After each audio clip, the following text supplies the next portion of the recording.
Hey, it's meteorologist Cory Reppenhagen here with the 9 News Weather Impact Team, taking a look at your forecast. And man, we just missed another great storm system here up to our north, but it did bring some pretty decent snow over the last few days here across the high country of Colorado, much needed.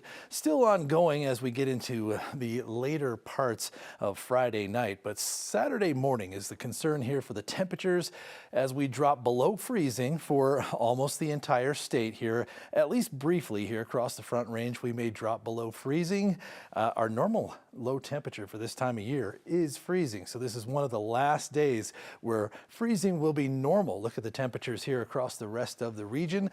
Out on the western slope, we're also looking at some pretty cold temperatures, and we do have a freeze warning in place until 10 o'clock on Saturday morning, and that does include the entire Grand Valley here. So we're talking about the Palisade Peaches, and those blossoms came up super early this year, earlier than they have in a long time. And when the blossoms come up early, they have a long flight ahead of them. They got to stay out of a deep freeze for about 45 days. So if they can get through the Saturday morning freeze without any damage, they might be able to survive, which is pretty unusual when the blossoms come in that early.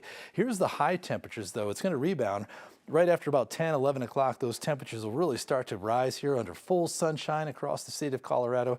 Temperatures into the 60s on both the east side and the west side of the mountains. So speaking of that snow, really got some pretty decent snow over the last 3 days. Here's the last 48-hour totals. These areas in pink here, these ski areas are closing up the last weekend of the ski season here at these areas.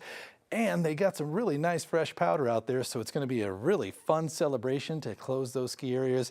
After we get through to this weekend, we'll have 7 left. These 5 plus Abe Basin and Winter Park also still staying open for the rest of maybe the rest of April, but they're starting to run out of snow there too.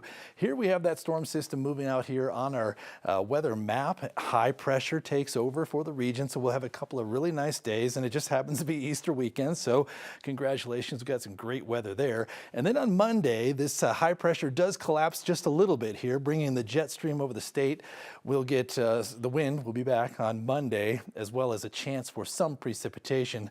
Only got a slight chance of a 10% chance of an isolated shower right after this really gorgeous Easter Sunday. Have a couple of nice days in the middle of the week, and then the rain showers will return by Thursday, Friday, and we're looking at some more rain possibilities going into next weekend. That's the forecast. Thanks for tuning in. Hope you guys have a great Easter weekend.